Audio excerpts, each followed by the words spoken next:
Welcome to the Everyday Sniper. You got Frank at Sniper's Hide. Happy race day, everybody. I'm running like 5 minutes late. Blaming Laura. She was late in the shower. But yeah, got back from Missouri, picked up our keys. So busy week for us. A lot of moving parts, a lot of moving pieces.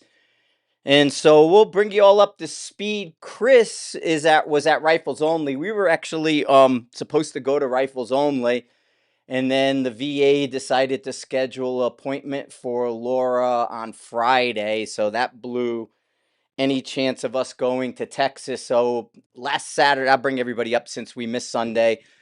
Hey, Bobby from Chicago, what's going on? But I'll bring everybody up to speed since it was a very busy but productive week. A lot of moving parts going around, a lot of stuff happening quickly. It's serious and it's moving fast now. But happy race day and congratulations to Team USA beating Canada Sunday morning. So they had the hockey game on early. USA beat Canada in overtime. So that whole rivalry thing that's going on between us and Canada, we're up 2-0 since the women beat the Canadian team and the men's beat the Canadian team. But welcome everybody. Got the Everyday Sniper people on here. I'm recording you guys also since might as well catch us up. So last week, as we said, we had the 15th, 16th keys to the place in Missouri. So we went up a day early. That way there we could watch the race, the Daytona 500 on Sunday. We went to the racetrack. So we went to Kansas City Speedway and we went to the casino there, the Hollywood Casino. Morning, Rusted. We went to the Hollywood Casino and we watched the race at the casino, at the track. Turn two, they had there. So for us, it was a quick Saturday, drove to Missouri. Sunday, hung out at the racetrack a little bit, and then Monday we went and met the real estate people and picked up the keys to the place. It was the first time I got a real look at the new place. Laura went and did it. So quiet area, Lee Summit, like we said, little dead end cul-de-sac, and the house looks like it's going to be perfect. Needs a little bit of care. The last people who were there didn't treat it 1,000% great. So needs some paint. And then they cut a bunch of wiring, like for cable and phone. They cut it, which was weird. So I have to rewire it. But most likely I'm going to Starlink it. So I'm not too worried about having to wire it. I basically just got to bring power from the Starlink and then feed the rotor or the hub, the router, and then the hub, and then I'll be good. But found a hidden gem that neither Laura or myself realized was there. So there's like a four wall. What they might have been trying to build a wine cellar in the basement, right behind the furnace room. There was a brick block, and or not brick, but it's concrete. It's the foundation. And it looked like they framed it but didn't finish it. There's no door in it. And maybe they were going to make a wine cellar out of it, but I'm going to make a vault out of it because it can fit a vault door. So that was like a nice little find. Like, holy cow, this place has like a vault ready to go. I just got to slap a door on it. Four sides, they'd have to come through your floor on the above you in order to get in there. But yeah, pleasant surprised. And then, like I said, checked it all out. There's a little bit of weird layout, like longs versus squares and things that will make it a little strange, but managed to go there, managed to pick up the keys, got to talk to the people, and some of the improvements that need to be made. At first they were like, hold on there, we don't want you touching anything. And then when I brought them through, and then I went, what about this, what about this, what about this, they're like, okay, touch. So that's good. And then on Tuesday we took off and went to Kansas to see George Gardner, went to stop at GA Precision. It was actually George's birthday on Tuesday. So happy birthday to George. He was having a little pizza party with some cake and things. And so we stopped in there. Tom Manners and those guys came over for a minute. Got to visit with everybody, get a little bit of orientation because I don't know Missouri at all. I don't know Kansas City at all. I've been on 70, hopped off the highway and been to GA Precision when they were across the street. So I'd been to Swift Street before, but really on the highway, off, visit, back on the highway, home. And so, yeah, that's where we ended up going there and spent a little bit of the lunchtime and things with GA Precision and got to see they had some really nice 6.5 PRCs and some hunting rifles that were ready to buy. I almost was like one of them was a little bit of a crossover Manners. It wasn't quite it wasn't a full-on hunting. It was very morning, Ronan, morning. Yeah, the area of Missouri, and Laura went back there, going to be deer in the backyard. There's a pond that needs to be cleaned up. Nobody cleaned it. It's got junk in it. So Laura said she'd jump into the pond behind the house. I think it's fed. So there's a spring back there and a little bit of stuff. And so what looks like a pond. But technically, right, if it's fed, it's a lake. It doesn't matter how big it is. I got in an argument with the Wizzels back in Connecticut when I lived with Ely Wiesel and his wife Marion and them, because they had what I called a pond. They were like, I'm like, oh, you got a pond in the front yard. And they were like, no, that's a lake. And I'm like, what do you mean it's a lake? It's tiny. And they're like, it's fed. It's a lake. And so I do believe what we have behind is fed. So we have a lake behind us. and so that was pretty funny. But yeah, we were going to go and do Missouri and then go straight from Missouri to Rifles Only, and because they had the brawl. And Chris was down there. Chris came in 20th. Morning, Jimmy. They're called Springs. They call Springs tanks. Is that what it is? They're tanks? Because it isn't big. It's not very big at all. But it's, in Texas. Yeah. And so that was the thing. It's like, if this standing water is fed, it's one thing. If it's not fed, it's another thing. Thanks, Jimmy. Appreciate you guys up there in Northern. But yeah, the whole, is this a spring? Is this? But I'm going to have to do some stuff with the cable and the phones because they went through and they cut a bunch of stuff up. So yeah, just crazy with that. And I can run it because I was in a previous life, I was a licensed electrician. So running stuff like that is no problem. It's just a pain in the ass because the house is pretty nicely insulated. So running stuff installation, although today they sell magnets and different things that you can drop something down and magnet it right to where you need it. And there's a whole bunch of cheats to run wires through the house. So I may have to cheat a wire or two, but really I just got to run Starlink and then, maybe a cable line if I do something like that. But I planned on doing more Starlink. But dropped the GT4 off, drove the GT4 out, drove flawless, no problem. Yeah, Laura had her surgery on Friday, and so she was down all day yesterday, and Friday she was out too. I just stayed downstairs and left her alone for most of the day, but she had her surgeries on Friday. So we came back, and then I have to go Wednesday and get all done up. But the other thing that was kind of neat, we were talking, like Laura had stumbled on, we'll talk VA for a second. Just so she was looking at how many people had 100%, 80% in the disabilities with the VA. And because I'm a Camp Lejeune Marine, they take care of a lot of stuff for me. Anything going on, it's Camp Lejeune shit. So it's like, all right, you're covered.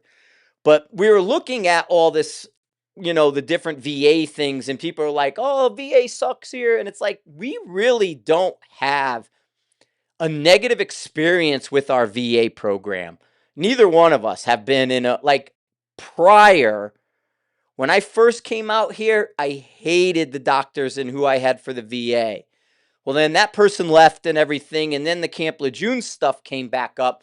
So I went in, got my Camp Lejeune stuff done, and I since have a new doctor and a new woman, and I really like her. She's super awesome, takes care of everything.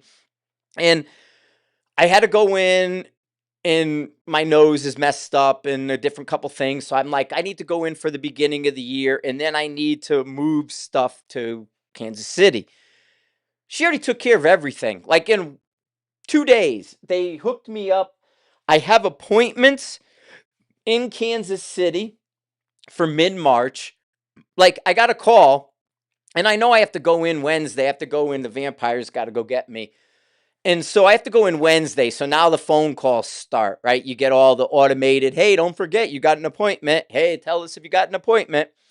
Can you make it? And so the phone's ringing. And I figure it's my Wednesday appointment. And it's like Kansas City already being like, hey, we got word you're coming. We need to get you in our system. Let's get you in our system right away.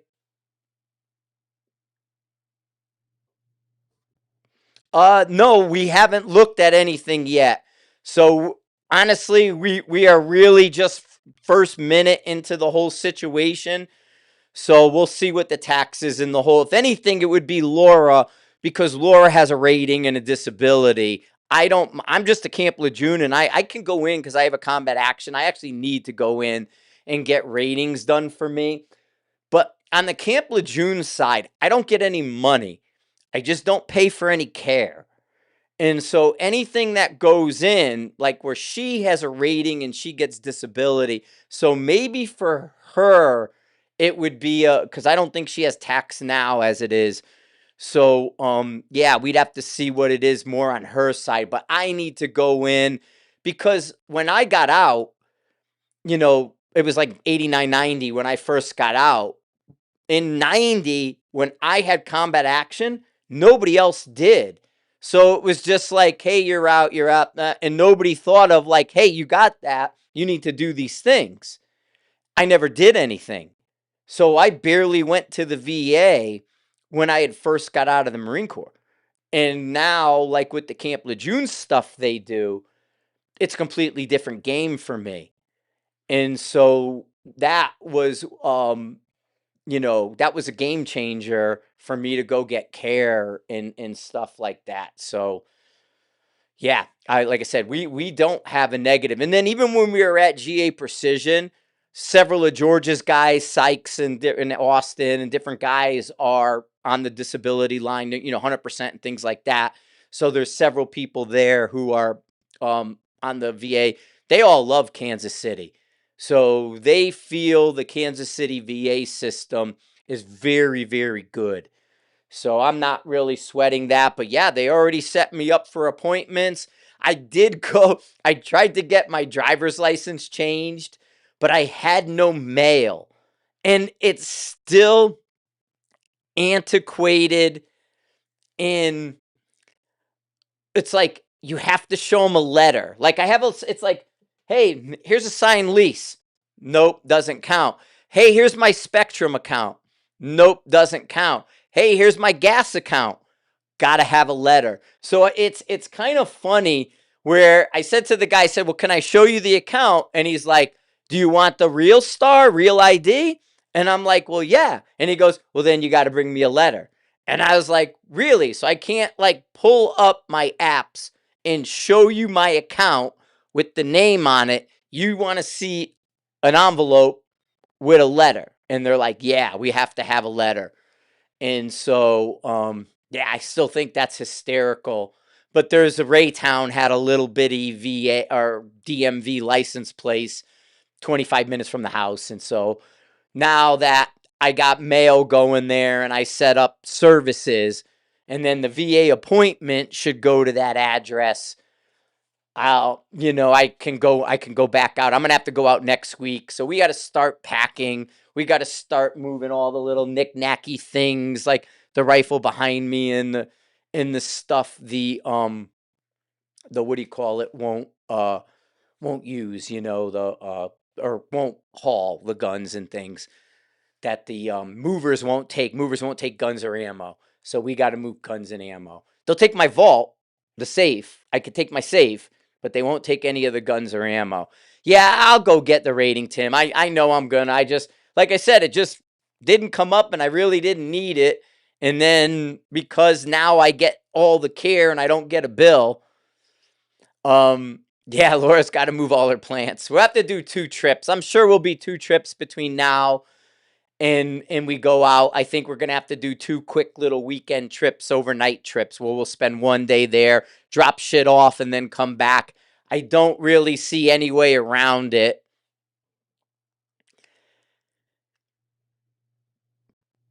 Yeah. I just use, like I said, I use my thing.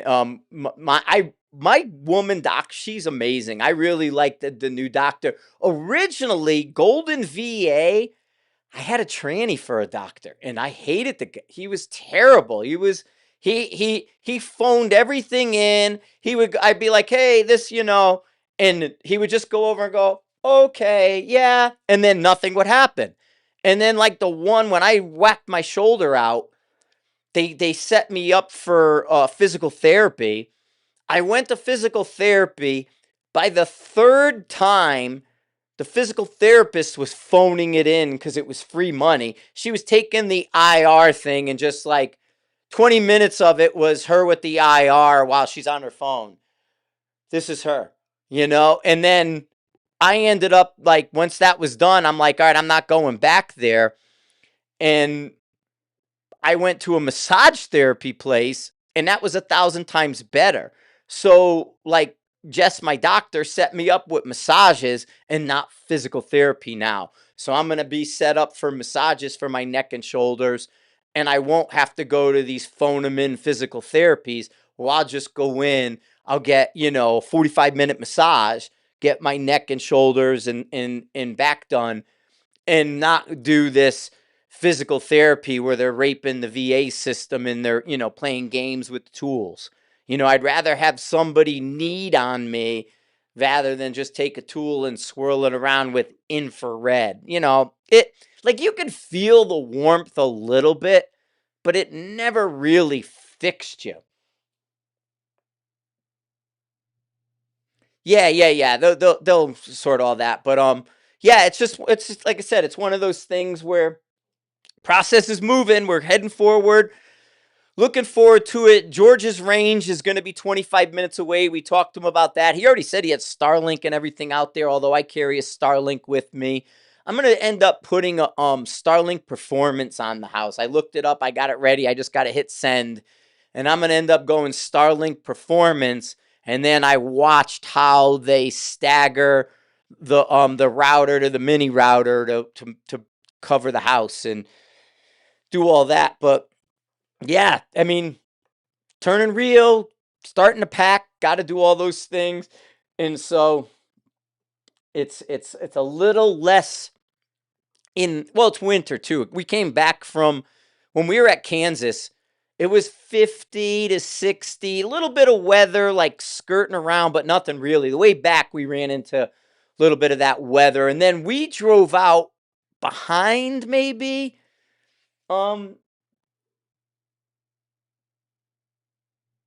No, that's coming. So question came up, Eric. I'll answer that for you, Eric. That's coming. So he's asking about the Sniper's Hide app. And the new app. So right now, you guys are using this Sniper's Hide app, right? Let me log in. Let me log in. I'm not logged into that app, right? So you're on this app. Authorize that guy. And then you guys are in this app right now. So Sniper's Hide has a forum app. And that's the forum app. But the forum app was before the Hide TV. Okay? What's coming? Right here. Sniper's Hide up here. Boom. The Sniper's Hide app. There's the live right now. This will keep it on in the background. This will beam it to your phone or your TV. You could play this to your television and just simulcast it and beam it. But there will be a Hide app coming. I'm using the beta. We're working on it right now as we speak, but there will be a Hide TV app that will then do everything that lives, videos, and things like that. And so there you'll see the browse, the discuss. If you notice, part of it is that this discussion that's here in the right there where they're doing the t-shirt contest. They've just added images, video, and different things to the discussion that's part of the realms, the Hide TV. And so you could post images, you could post the video and things in the discussion. So that's part of what they're looking at. But you'll have the browse, the discuss, the that, and then the videos. And then, like I said, with the simulcast up there in the corner, like when you look up at the top corner over here, there's the beam to your TV. There's a go live, and within the go live, there's like the live button. See that big round button? Hit it, go live. And my smooth voice and listening to the smooth tones, right? The smooth tones of Frank. But yes, the app is on the way. The app is being worked on, and you'll have a forum app and you'll have the Hide app. So you'll be running two apps, one for the forum. I don't know. And we haven't, I mean, they may have, because if I went downstairs on the coffee table, there's like 4 pages of the way forward. It's like our roadmap forward. There's like 4 pages of stuff we're looking at. I don't know what's in the roadmap forward 100% to say what they're going to do with the forum app. I don't know if they can, how much they can adjust that, because forums, they're a weird way to do business. Like I'm a dinosaur having forum software. And it's not as adaptable as we'd like it to be, where some of these other programs that they're building in the video platforms like Hide TV, the Realms, the Hide TV is way more powerful than the forum. The forum's been there for 25 years, a lot of people in it, it moves, it does its thing, but really we just patch, update, patch, update. Like a lot of it is a lot of gamification, a lot of video game stuff. So some of it is starting to veer away from how we do business. And so that becomes the case of how much effort do we spend to bring it back versus how much effort do we put into new technology and start to shift the conversation a little bit. Because the technology's changing, and because forums have been around for so long, the bots, the scammers, and a lot of that, it's mapped. They own the battlefield. So they can create bots, and scammers can get in. They know how to change one thing to break it open, steal your pearl. You know what I mean? It's like a tight clam. In the forums, like, oh, we're all in here and it's good. But after this long, it's like they go right in and pop it. And it's like, boom, got you, we got your pearl.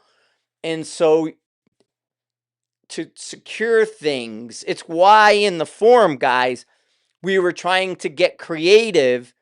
And the tool we were attempting was that payment tool. Pay a buck, bump, pay $1, do this. Because that was the only tools that satisfied what we needed. You know what I mean? So they didn't have the tool, like we want to accomplish X. And their tool will do V, Y, W, T, but no X. So it's like, how do we accomplish X? Oh, we could charge you and do this. And then it's like, but then it's like we're charging you, and it's like, I hate that. I don't want to do that. So that's part of the struggle with the forum, why a lot of our efforts in Hide TV, because it's newer technology, it's newer software, and it's giving us tools each month to do stuff. So that's why you see the Hide TV. But there is an app on the way, Eric. It will be a dedicated video platform for all this. It'll do all those things that we need it to do, and we are working on it as we speak. So right, start quizzing for bumps. Yeah, that would probably work. That would and I never thought of that. There might be a way. I could actually ask Alex. That's a good idea. So Eric wrote, start quizzing for bumps, because we were like, pay a buck, get a bump. And it was like the lowest cost way because the system's monetized. But yeah, if there was a way to answer 3 questions and we'll let you bump, who's this, who's that, what's a 6.5 Creedmoor factory ammo velocity? 2750. What's this? And do something. But there's a lot of different things we could do. But it was nice. I was able to go in. I have really 3 rooms. It's 2.5, but it's 3. I'll have 3 rooms that I'll be able to turn into Sniper's Hide in the basement. I have a long L, which will bring me into like a kitchenette in the middle. And then there's a big, almost like a spare bedroom downstairs in the basement. And it's big. It's decent size. And so has like a double door bathroom and everything. But I'm going to probably make that some kind of, something for this. Either I'm going to have 2 kinds of sets that I know I can get away with. I'm going to have a sit down, talk to you really fast set like this, where it'll probably be a high top with a bar table chair, rather, because I have some bar stools downstairs that'll get repurposed. And I'll be able to just drop in, turn on, nothing fancy, go. But then I'm going to make a bigger set, more of like a teaching set, an interview set, a media set. And so one of them will be straightforward like this, and one of the sets will be a full body standing media set. So I'll have enough room. And right now, the only thing I have to do is I have to paint, because like the whole basement is mauve. So see, like the changed. I was gonna say, see the SH behind me, this side. See the SH behind me, like there. The whole basement is like a mauve, almost like where my glasses have a little tone to it. But yeah, the basement's a purpley pink mauve. It's like Beetlejuice. What are you thinking, Odo? Mauve. Mauve. And so I need to go and paint it. And it's already like we got the colors picked. I just got to either do it ourselves, or we got to get somebody down there and paint the walls, because the mauve walls are just, I mean, don't get me wrong. I'll do like my colored lights, and I'll uplight a lot of colored lights. So I'll change the color of the walls with light. But if I can get a neutral color, which we already, that's already being done, it'll be so much better. It's like it was weird. They picked some strange colors to show off the house. Like they didn't go, "Hey, we've been trying to sell this place for a while. Let me paint it all white, and then you guys figure out what you want." They're like mauve, blue. It's like a Brits, You ever see Brit people? Their houses and their colors like neon green, pink, purple.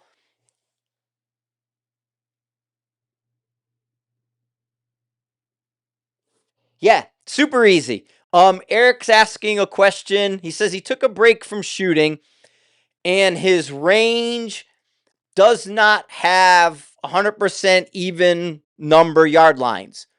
So with gravity ballistics, in between 400 and 800, I'm rounding. You have to look at your own numbers, but it's pretty damn close. Like a tenth at 400 isn't going to hurt you. on most of our targets. A 10th at 800 isn't really going to hurt you with most of our targets.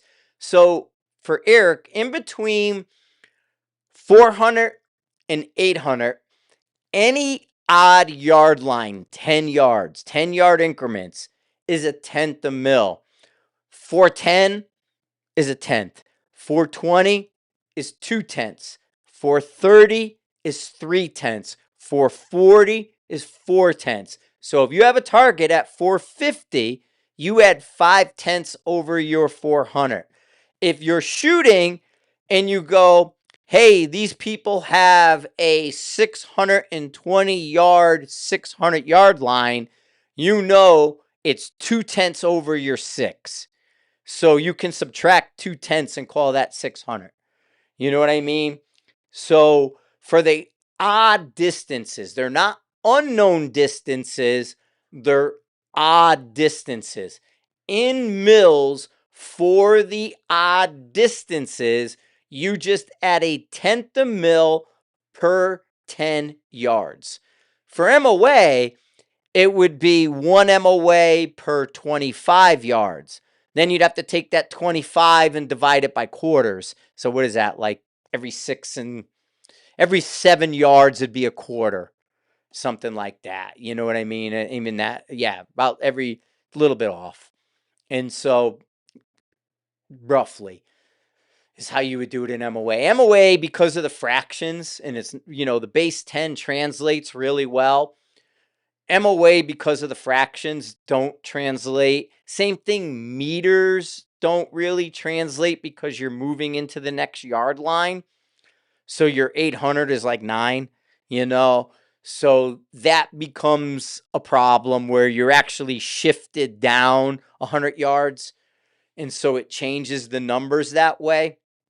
But it is one of those deals where for the odd ranges, like we had talked about this when Mark and I were going to Alaska.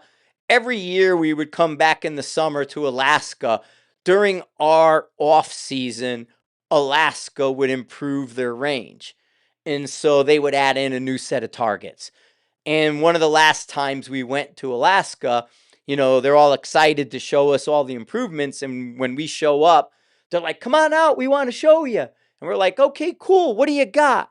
And they're like, look, we added 700 yards. And we always walk around with our laser, And so Mark would have his terrapin. He has his 05 terrapin. And we'd get down on the bench and ping it. And 700 yards at Talkeetna was 720. Not 720. But they call it 700. Hey, guys, 700. 720. It's not 700. So we look, and you have to do that. So gravity ballistics is really, really easy to get those odd yard lines. Like for me, it's like, oh, that target, 530. All right, 530. My 500 is 2.5. Dial 2.5. 30 yards more, add 3/10. So that's 2.8. Right? Boom. And now I got 2.8 to hit 530. And I know that's good. And so I'm going to hit that, no problem. And in fact, next month, and I'm not even prepared. I have done nothing. The move is going to completely be in my way. I'm signed up to shoot Walt's Ultimate Hunter match again at Cameo. The way the Ultimate Hunter match works target-wise is you have 3 targets every stage. 3 blind targets. There's a target indicator, and then you have to look for the target itself and then get on it. Time plus hits to move on, right? So your time and then hit to move on. So, and then with a big penalty for a first round miss, right? If you miss, the points drop hard. So the first target is within 200 yards. It's not perfect. It's something within 200 yards. The next target is within 400 yards. It's not perfect. It's just within 4. The last target is within 600 yards. Whatever it is, it's within 6. And all 3 targets are the same size. They're diamonds. Diamonds are a pain sometimes. So what you do, and what I did, my strategy last year, I'm shooting 6.5 PRC, shooting a slow 6.5 PRC with a 143 grain factory bullet. I walk up to the first target. I have 0.5 on the gun, so 200 yards, 0. I aim low, I fire. Go to the next target, transition to the next plate. I aim high, I fire. Then I dialed 2 on, and instead of ranging the last target, I looked at the drop. 2 MOA, or 2 mils rather, 2 mils gave me enough, maybe, with a 6.5 PRC, that I was able to just hold, other than wind. I held wind and then just held on the plate. And as long as the wind didn't bite me, I usually hit no problem. So what's up? What's up, MILF Dots? MILF Dots. But anyway, that's how I did that hunting competition.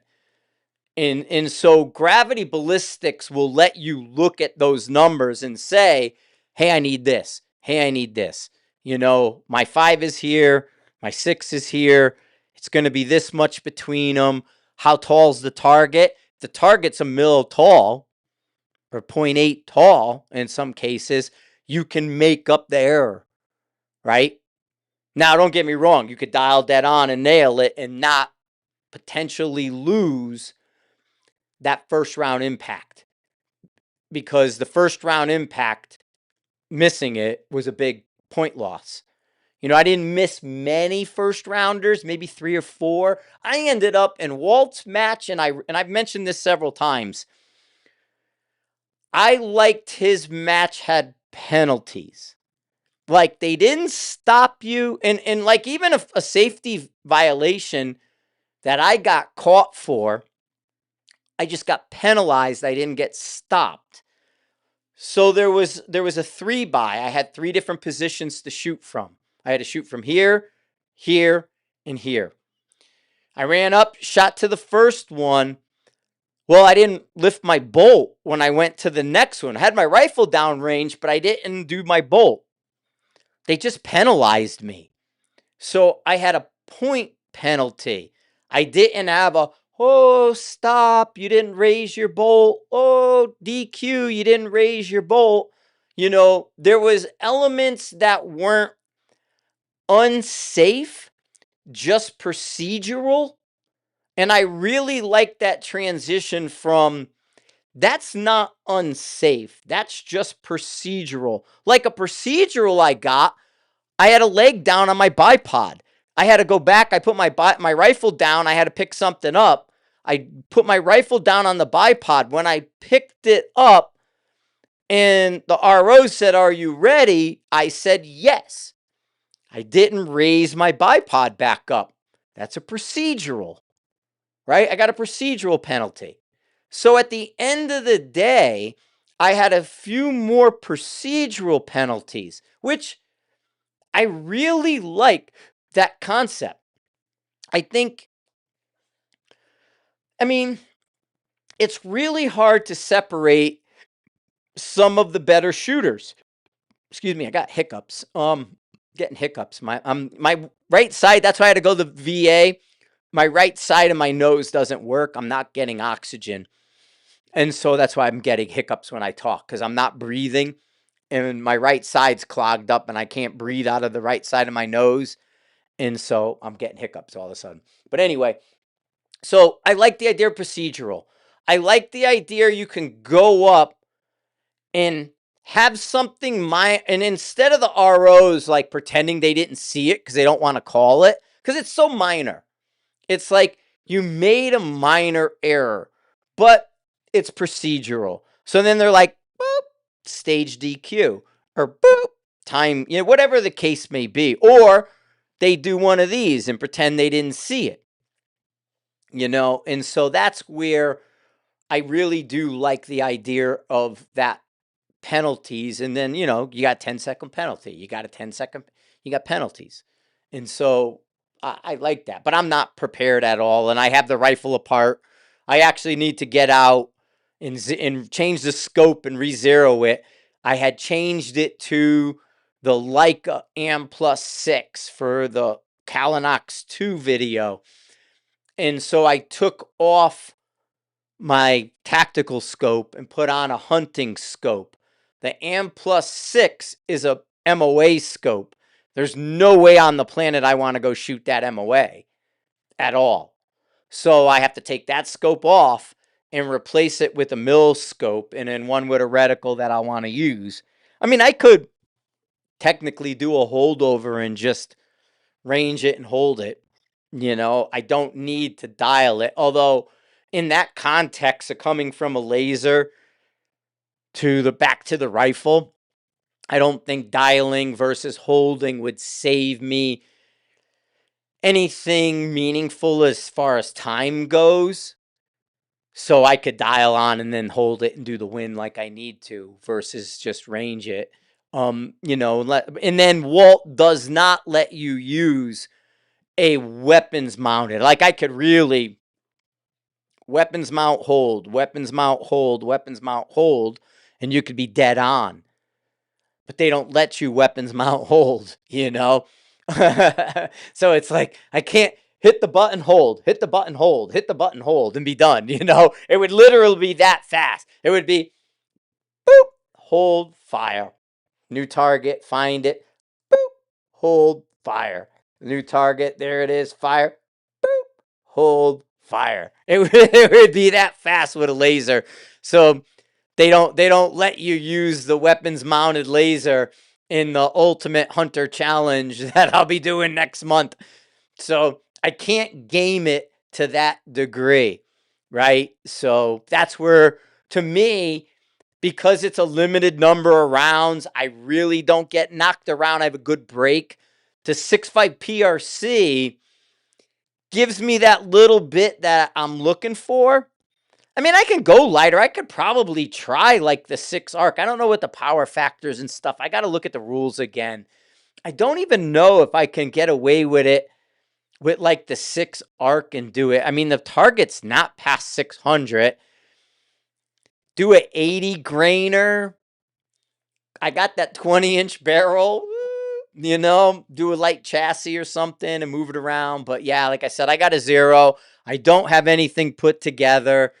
I'm not in that place right now, so I may fall down on my face because of the move. And we're going to have to drive back and forth a few times, like I said, to bring stuff. Bringing a lot of the things the movers won't move. So that's going to become a bigger issue. But also, do a quick housekeeping catch-up. We have, as we talked about, the discussion in the Hide TV. It's got its own little discussion section. Middle one there, discuss. We're doing a t-shirt contest, right? So t-shirts, we got our merch. We're doing a t-shirt contest where you can forward a t-shirt design like we did in the past. We had those old t-shirts with the band hammer, the cat, band hammer, buy more ammo, mill versus MOA. So we threw a lot of those, Sniper's Hide isms at a t-shirt at one time. Well, for the new year, new season, we're coming back around with a t-shirt contest where you can design a t-shirt, submit your design, and we're doing a t-shirt contest right now.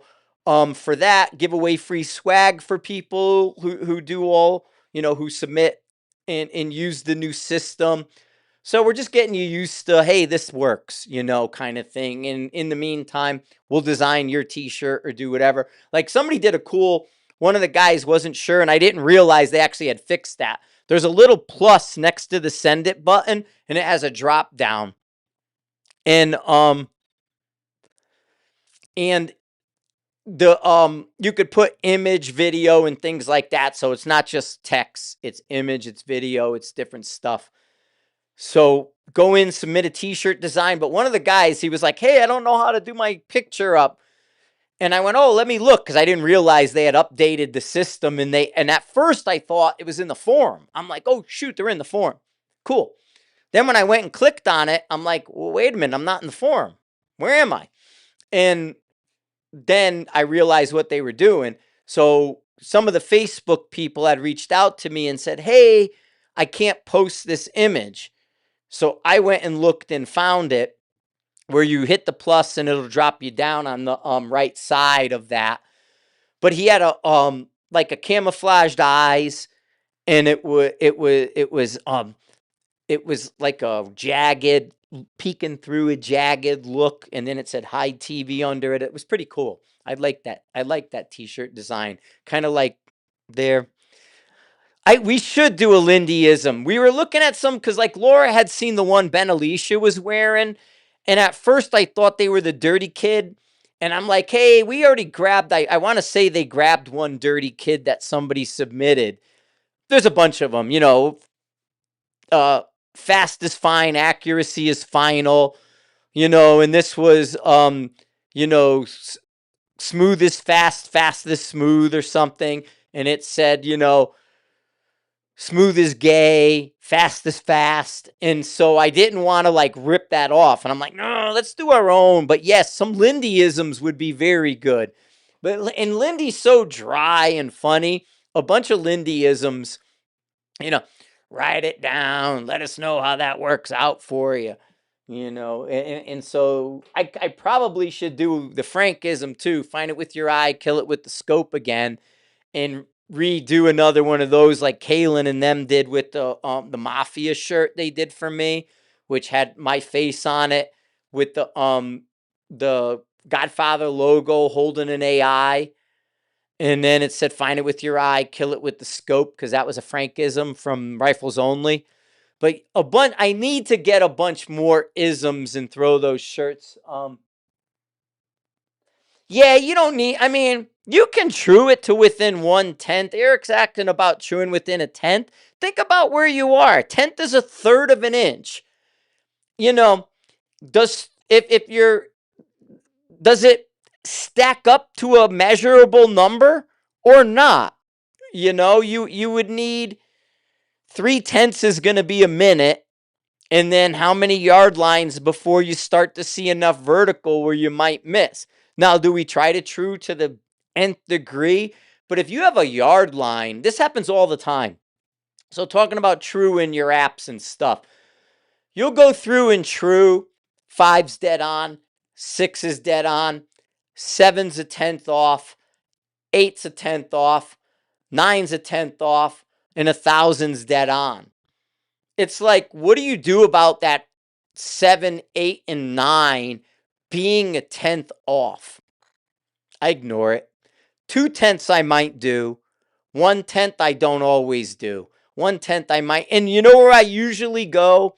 Like, especially if I used gravity ballistics and I trued something and then put it in the software, and say the software, your applied ballistics, your Strelocks or whatever, say 700 doesn't want to line up.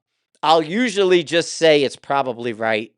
There was probably a mistake in ranging, that 1/10 off, right? You're 10 yards off somehow. Something, a wind got under you, over you, whatever. And so if I find 3/4 of my dope in the software matches, but then 1/3 of it is 1/10 off, I'll usually ignore that 1/10 and figure it's probably right, and something else made it off 1/10. You know what I mean? To me, it's kind of like I'll use it like a big rounding error. I don't get wrapped around the axle for 1/10. Otherwise, sometimes with some apps and the way people's rifles are and their dope, and when they're trying to do this stuff, it's like they don't get like after 800 lined up. It's like I get everything to 8 right, and then after 8, it's way off. It's like, why? And I'll make another track. I'll have a 2 to 800 track, and then an 8 to 1200 track. So it's like, oh, I'm shooting 1,000. Hold on, I got to open this track instead of this one, because I can't get this one to line up right. So I need to get this one to line up. So I'll do that a bunch. But the Gravity Ballistics app is pretty close to on. It's when you're truing it to like your AB, you might see 1 or 2 yard lines off a little bit. And that's because their information was off just a little bit, you know? So it happens. I don't get too crazy with it when that kind of stuff takes place. So it's just like, okay, that's good. Yeah, I'll do that. But yeah, that's a good question about the 10th. I don't sweat a 10th when it comes to things like that. So yeah, there you go. But yeah, we're on it. We're working it. I'm gonna be a little bit out of pocket. I know I'll have Chris on this Wednesday. I gotta go, like I said, Wednesday I gotta go to the VA, but I'm going early. So I'll be back. I'll be back in time to. I would do the quarters. The quarters are really good. Cornholio there is asking about the quarter. I think that, yeah, I got quarter. I got what you meant. Quarter bore. I had the quarter. He's like, quarter whore, quarter whore. Yes, quarter whore. And I think it's gonna, honestly, if somebody told me they wanted to comp, rather than being a douche and telling them to build a dasher, I'd tell them to build a quarter bore and then do Hunter and PRS Prissies. I would do the Prissy with a quarter bore, and I would do NRL Hunter with the quarter.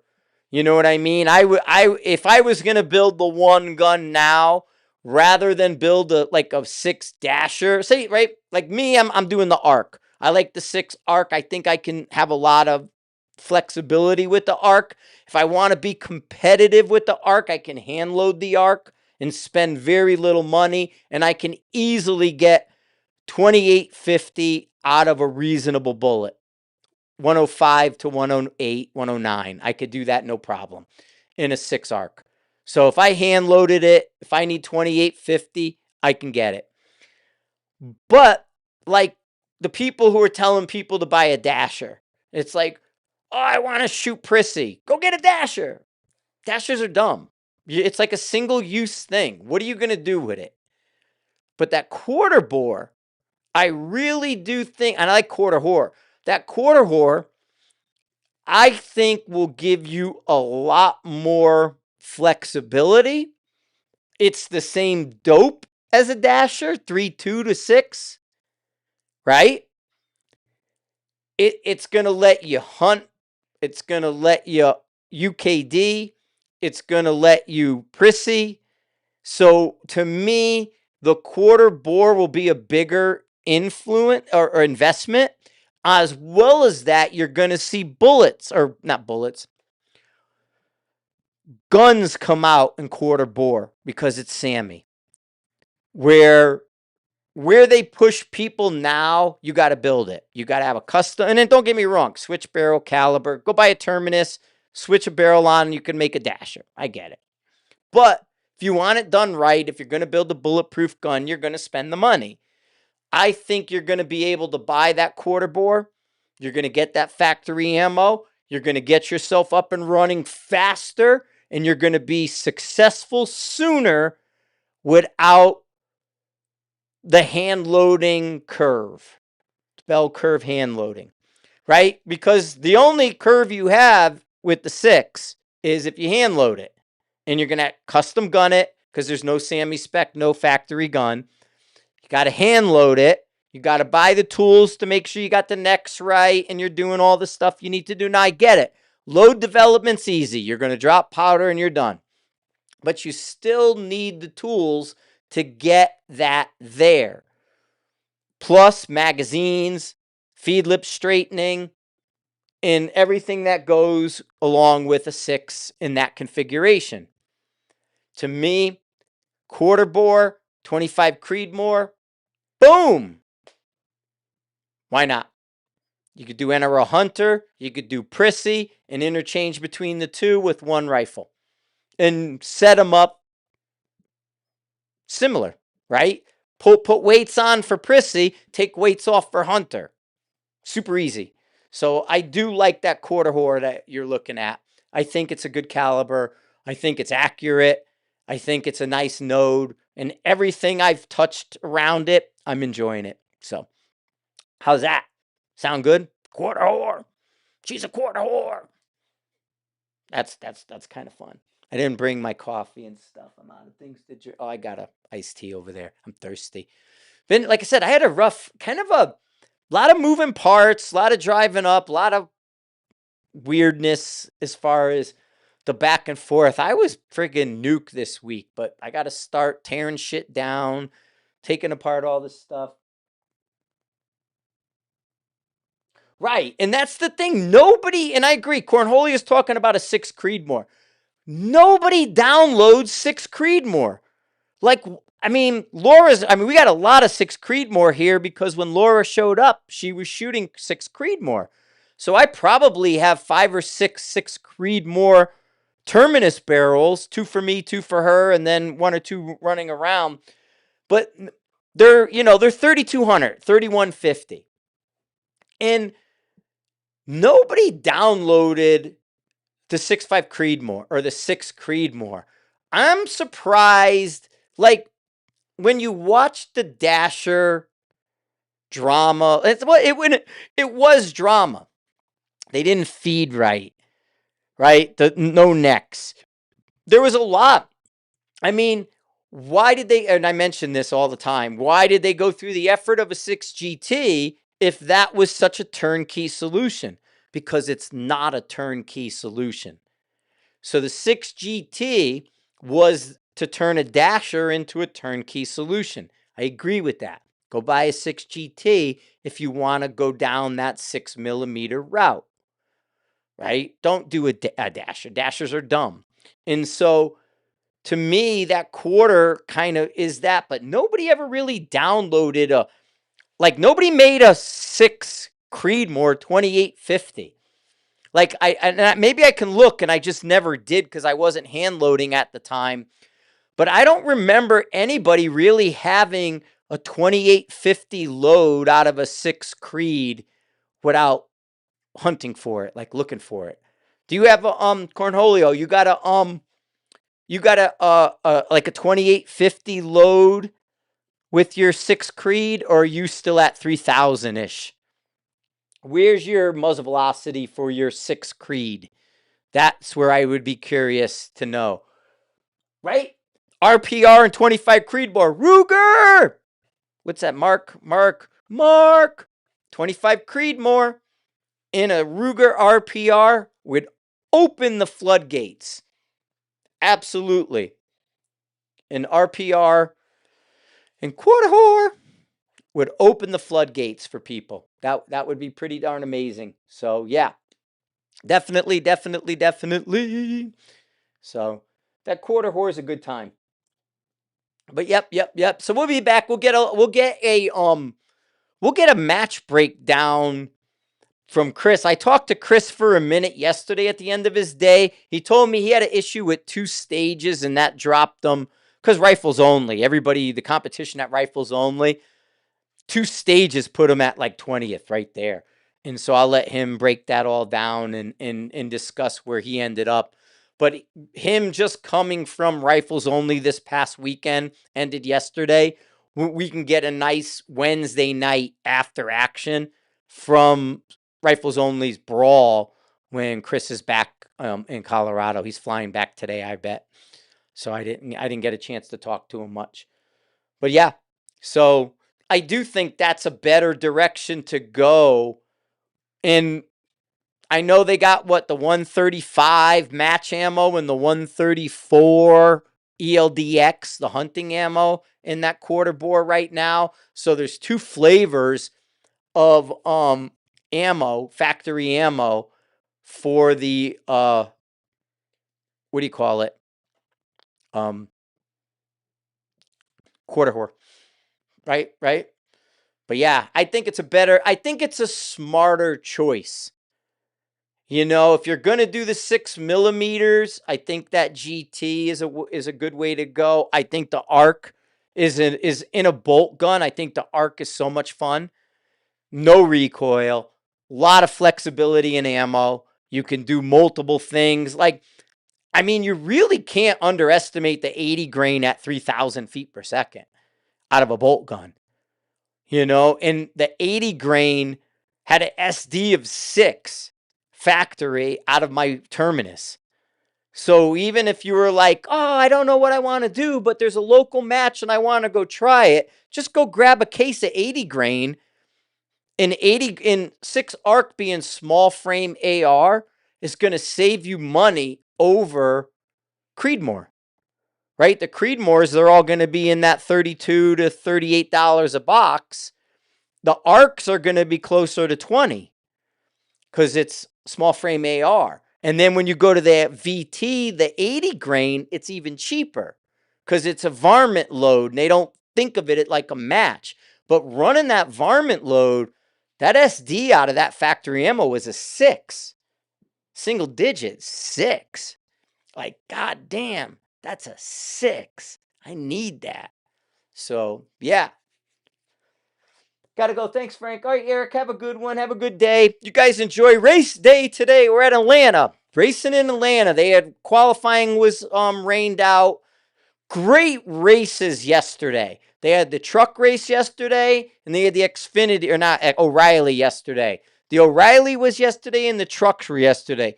Both of them were good races. Got a little wrecky near the end of O'Reilly, but both of them were very good races. And I do think this points change, this new format, is going to push them, that every race they're going to have to push it. You know what I mean? So I'm looking forward to today's race over at Atlanta.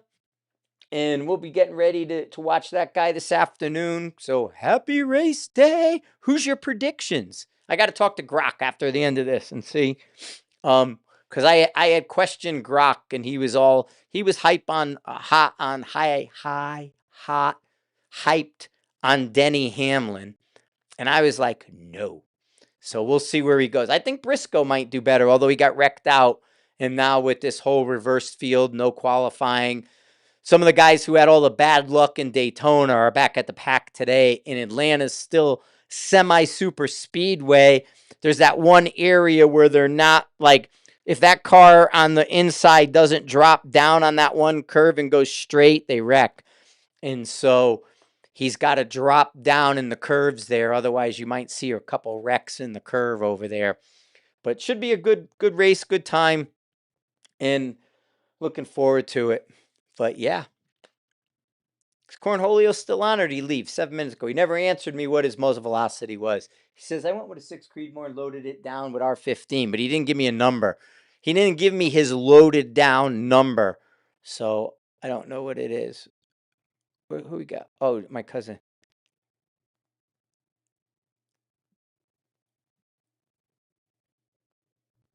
Hey, David, how you doing? Good to see you. Dave from Alaska. Dave there who jumped on Facebook is I would do Bill Elliott. I'm not a big Richard Petty fan, to be honest with you. He's asking Richard Petty or Bill Elliott. I would do Elliott over Petty, but I would do Earnhardt over both of them. As far as that. Hey, David, how are you? Hey, David's my Bigfoot hunter guy. He makes the best Bigfoot prints on the planet. So the one thing, you know what I didn't realize that I saw, David? I've been watching this guy. I didn't realize there was a whole like person up there north of us by Fairbanks, I think he is, that has a bones graveyard, like all the mammoths and all the different bones. I've been seeing people go into this one area and pulling bones out of the ground along the river, and they say it's a pretty big sort of like animal graveyard up there in Alaska. Otherwise, I probably would have took a trip just to look at it. But I've noticed a couple guys have been popping in my Alaskan feed, have been fossil hunting and bone hunting, and I think they're over by Fairbanks doing the bone hunting. So, but Dave's my Sasquatch hunter up there. He totally has it down. He knows exactly where to find a print. It's like, hey Dave, I need a Bigfoot print, and he's like, I know right where it is, and he gets it. Sometimes he happens to find them in a lasagna tray, but he finds them. You know, if the Bigfoot print happens to come out of a lasagna tray, hey, Bigfoot's like lasagna too. All right. I don't even know. I don't. It's a little big, deeper than a lasagna tray, though. I don't know what it is, but I like calling it a lasagna tray. Yeah. Okay. 2880 with an A tip. All right, that makes sense. 2880 right there. 2850, like I said. And you probably aren't nuking your barrels that bad. So you're doing a 110 at 2880. Yeah, so you can even do a 115. I saw I saw Bigfoot in the shower this morning. Come back up. We have no reason to go up, Vincent. Sorry to bother you. You got Sarah now. Sarah runs you guys. I saw her at SHOT Show. She came up to introduce herself to me. So you guys, and I'm sure what do you call it? James will bring Phil and different people up. You guys will have new people up there. But yeah, we went when I went to SHOT Show. I walked into Leopold's booth and I was talking John Snodgrass over there, and within like seconds, Sarah came up to me and she introduced because I had never met her. I all that time in Alaska and in Anchorage and being at Mark's and Wiggy's and everything, I had never met Sarah, who's now your go-to for anything shooting up in Alaska. So yeah, ask James to bring somebody back up. Wasn't Phil just up there, or did he not go? I thought Phil was just up there not too long ago, or maybe Phil didn't go. But the cadre should be heading up that way, and you should be able to do a Vallejo class. Oh, never heard of her. She's who we got bumped when we were supposed to go up. The class that bumped us out of the classroom was her class. She was supposed to be doing a concealed carry class in Alaska, and so we couldn't be in the classroom, which is why we got bumped. So her concealed carry class, but she does rifle too. She does a little bit of everything, I believe. So you can get rifling. You can get a rifle time with her, and you can get your concealed carry permit, and you could do all kinds of things up there. But yeah, James will probably bring in more military centric people because he owns the range now. And so James can cycle in whoever he needs. So yeah, it shouldn't be a big deal.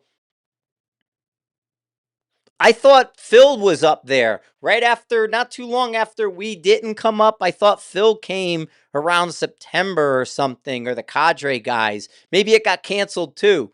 I don't know. But my understanding was that you should have people up there and at Talkeetna to do long distance classes. I don't know. But I mean, I'd have to go on my own. The odds of Mark going up there would be slim to none, so I don't see how it would have to be a Frank by himself class, because I don't think Mark would get on an airplane after the whole situation. But I mean, it makes sense. It happens. Personalities, things, they do this, they do that, and we go from there. But yeah, no, but I saw him at the Leopold booth because she works for Leopold, and she's the rep up there, and then she does those like little NRA classes or something. There's those little like 1 day, 2 day. Um, yeah, I mean, I'm sure we could. Alaska Tactical went out of business. Oh, I don't know who Alaska. Wasn't that the other Alaska Tactical? Wasn't that the other person who had the kiosk to do suppressors really close to Mark? Wouldn't he be the Anchorage suppressor guy that was the silencer shop person? Was that Alaska Tactical? Or was Alaska Tactical more in Wasilla? Was the Wasilla place Alaska Tactical? Because I'm confused on some of because I know there was like an Anchorage one, and then there's a Wasilla one. Yeah, Wasilla, okay. But he was yeah, all right. That's interesting that they went out of business. He's the guy that screwed up, went to go Army Special Forces and then didn't pass and went infantry. Isn't he the one that was the like he was native, part native, and was a big talker, big guy? Oh, okay. Alaska Tacticals in Anchorage. Arctic Ammo was in Wasilla. Got it. Got it. Got it. Okay. Yep. Steve, he was the one that went to Gunsight a lot. He was a he was a he was the he went to Gunsight and he was the wall collector. He had a lot of stuff on his wall of courses he went to. I remember him. Yep, yep, yep, yep. Dude, you're in the Bermuda Triangle? Freaking Casey's in the Bermuda Triangle? You got to have a UFO picture. They're in the water. They said they're in the water, Casey.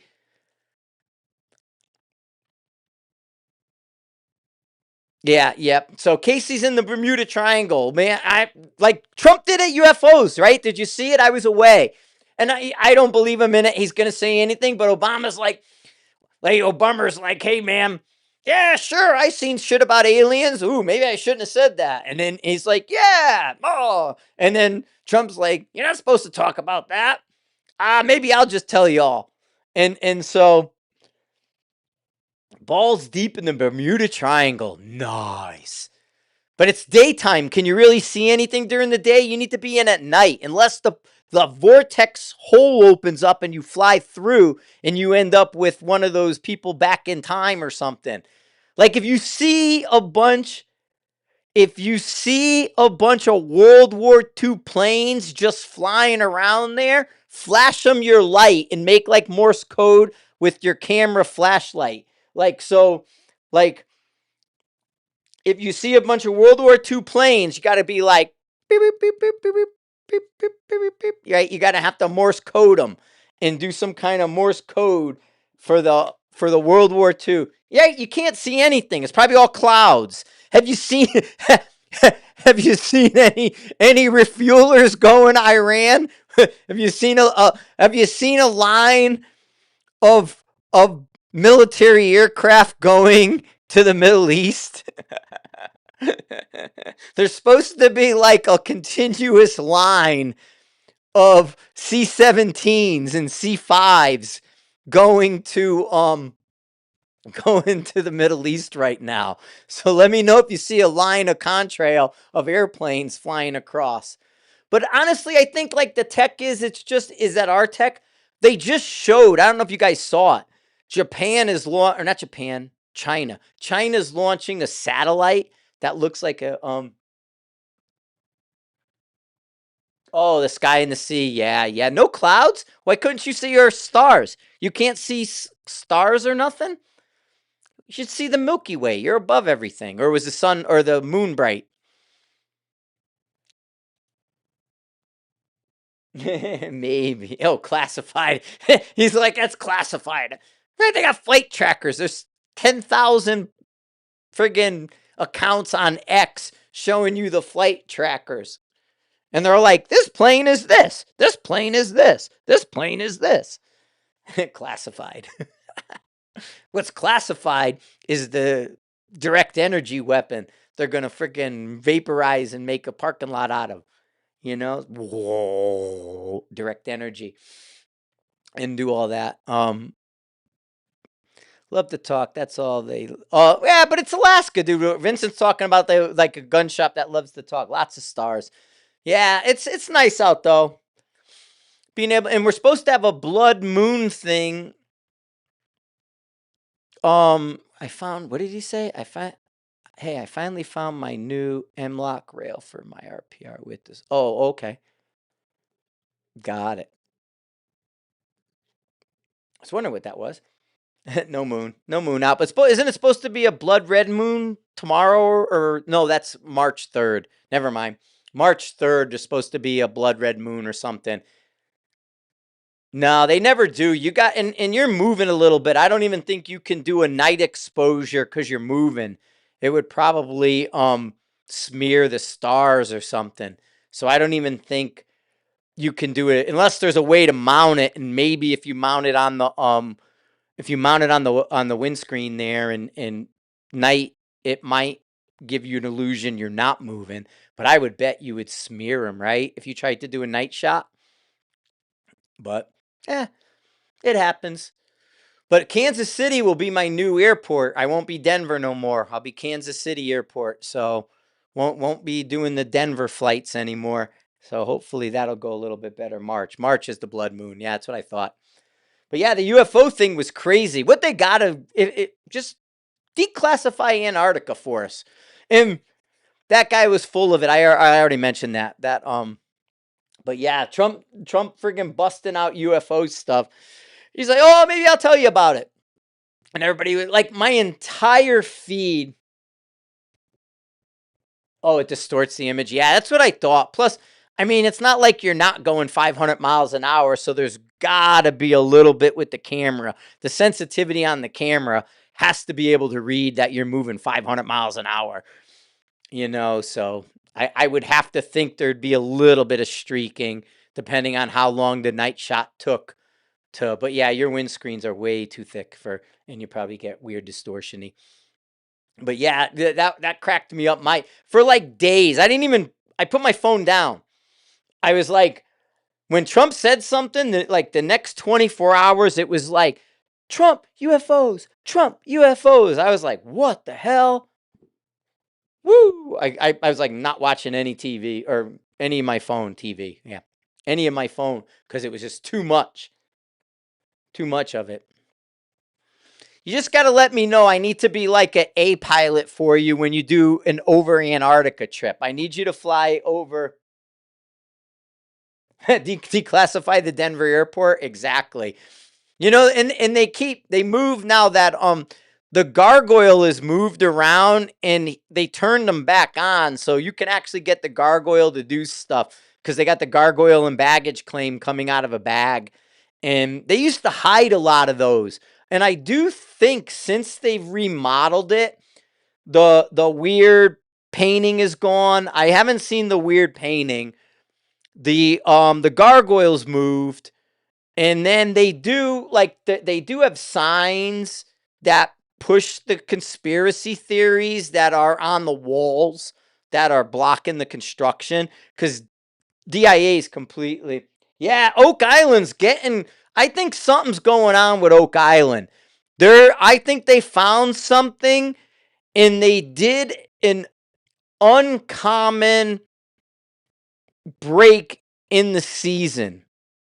Like the season hasn't been continuous. They had 2 weeks with no episodes, but now they have new equipment. I honestly think they're going to tell us they're going to find something on Oak Island. And I think within the next 6 to 9 months, if not sooner, there's going to be something to Oak Island. I think they in the new tool, the corkscrew tool they got that they're going to be doing this week and some of this stuff. I really, really think Oak Island was an unknown outpost from Europe, that a trading post. Maybe it's a vault, but I do think it was a trading post that predated the U.S.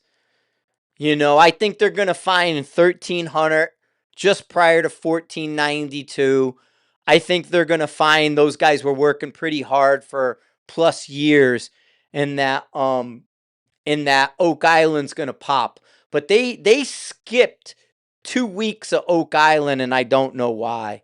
So yeah, that's something a little strange to me. And they are moving equipment and they are there's definitely something. You don't have wood dated to 1300 and 1200 200 feet underground for no reason. And they've pulled enough up now, even if it's benign, has no reason to be down there. And then all that swamp construction they found, all the roadways that were purposely buried, like they made a road and then they buried it. And the road is full of ox shoes. Like they one of the biggest finds are ox shoes in this road they dug up. So whether or not anything still exists there is the question as far as treasure. But I absolutely there's no other explanation for why something's 200 feet underground. Well, the Vikings, that's the thing. They have found Viking stuff. And the Roman coins do match some Roman coins found in Iceland. So they know Vikings went to the Crusades. And so they came through Germany. So the Vikings came through the Danube River. They came south and popped out in the Black Sea. From the Black Sea, they ended up in the Middle East. There's a lot of history that the Vikings got together with the Templars. And then instead of the Vikings going home, they went west. They didn't go north. They went west with the Templars. And how they got to Nova Scotia, they say the Vikings were their guides. And so there might be X number of Vikings who became Templars. And then the Templars opened up that trading point from Scotland and then launched to trade with other Vikings around the Atlantic. But yeah, I think they're going to find something. And it's going to be it'll change a piece of our history, not us, but it'll change a piece of world history that says these guys traveled here way sooner than we gave them credit. I mean, they even have the Italian maps that map North America from 1300. North America is written in Italian because they had two brothers who, with the Scottish, who were cruising around in the 1300s, and they made a map. And so there's a bunch of maps. Lots of stuff, lots of stuff. Crazy, man, the whole rewriting of our history and where we're going with that. It's, and you know, the biggest question is why? Like, why not talk about it? Why have we had this erasure resets? And the only reason is because there's others or something else that's been here with us who decided, we're done talking to you guys right now. You know, we don't need you. You know, and then we were like, oh, but we do. And they're like, yeah, we'll come back later. And so I don't know why that whole erasure thing is happening. It's strange. It's weird to me. But anyway, gonna try to get some stuff done. I'm gonna pop off in a minute, guys. Go do some things, getting ready for races and stuff. But yeah, I'll be live again Wednesday with Chris. We'll do after action from his thing at Rifles Only. We'll talk to you about some upcoming. I'm gonna be packing. I don't know if it would destroy religion, because they're saying they're gods with small g's. Who cares if, like, I don't really think it would destroy religion. Like, we all expect to see a God anyway. We were raised being told our most popular God was coming back. Right? So we were raised saying he's returning. So if it was a different form of a God with a little g, why would we be offended by that? Oh, we were wrong about this. They're little g, not big G. I mean, that's what they say right now. They're considered little g, not big. And only little g because of time.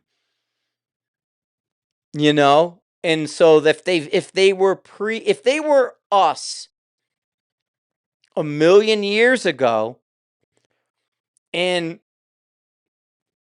after, you know, half a million years of evolution, they don't look like us anymore. Or maybe they were like the reptiles or maybe they were a lizard, got us smart, and just kept evolving.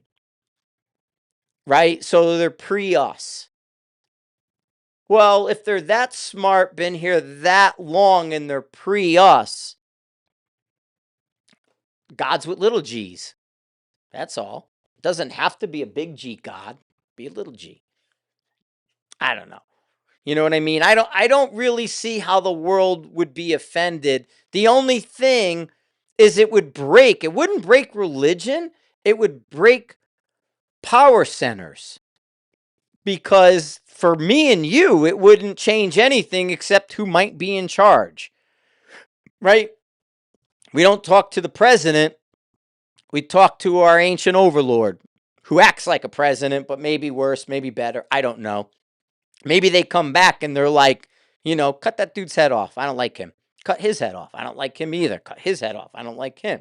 And maybe that's their answer to everything, which is why, it would break something. Because if we basically open the door and say, hey, come on out, their answer to everything is, kill a few million of them and cut their heads off and we'll be better. And we're like, no, you're not cutting a million of our heads off. I don't know. And that to me would be the only negative, is if gods with little g showed up and to flex power, we're cutting heads. But if gods with little g showed up and said, hey, we know more than you, listen to us, we're going to make you go here. By 10 years, you're going to be here, not here. What would be the negative? Just a different person in charge. So I'm not quite sure the breaking religion. And religion tells us aliens are coming. They just have a different name, right? If the alien comes from above us, he's an angel. If the alien comes from below us, he's a devil. Maybe. And they're saying these are below us, so maybe these are a devil, and they don't want us to get cozy with the devil. Maybe we kind of know that's a devil under us. He's not in our best interest. The guys below us, they're going to cut 100 heads off. The guys above us, they're not coming back for a while. But in the meantime, the guys below us aren't really going to mess with us. But at some point, somebody's going to be back in charge. If they're that smart, I don't know. That's where I just see it's another form of control, right? So instead of us getting a strongly worded letter in the mail, or knock on the front door with some guy with handcuffs, some dude freaking hovers in the sky and does this, and a million people's heads pop off. I don't know. And no strongly, hey, you didn't pay your tax, strongly worded letter. Okay. Or it's like, hey, you didn't give me my tribute. Heads off. That might be the difference. I don't know. I just think it's interesting. Because it can't be nothing. You know what I mean? It's not nothing. So that's, but it's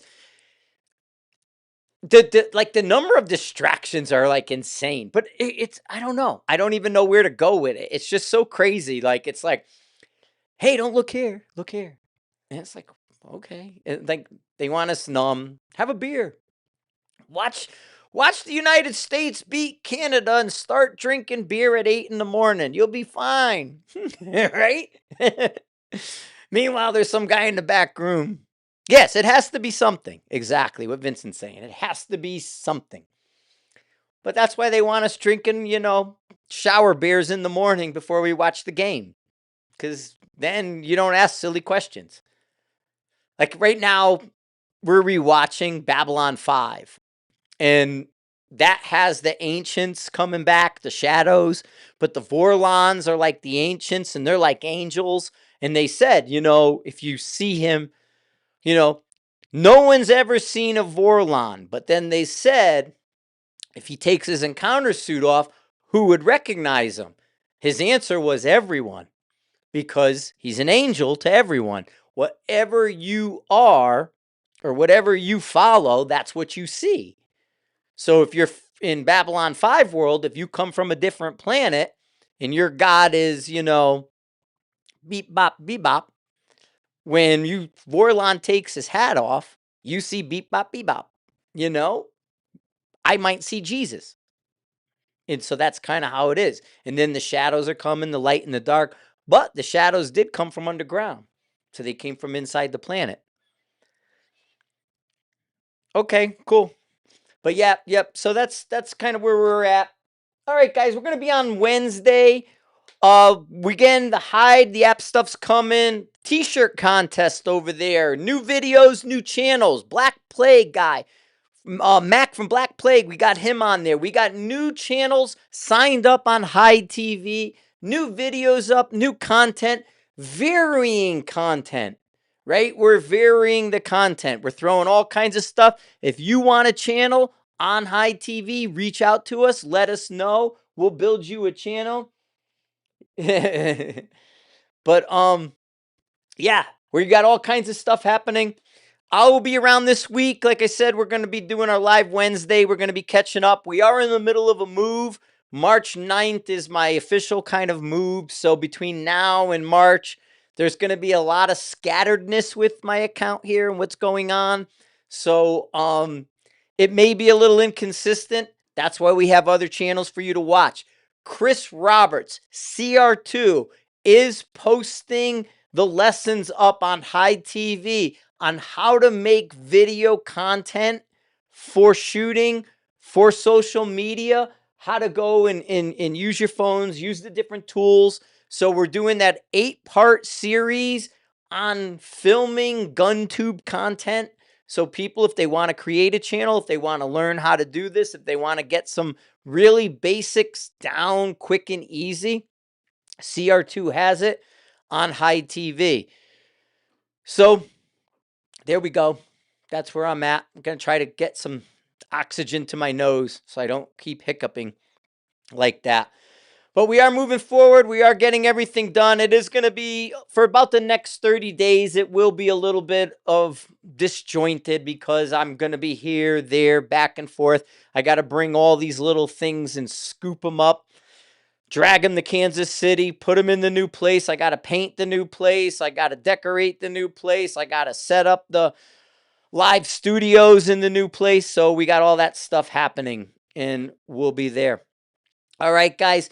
Thanks for listening. Thanks for sharing.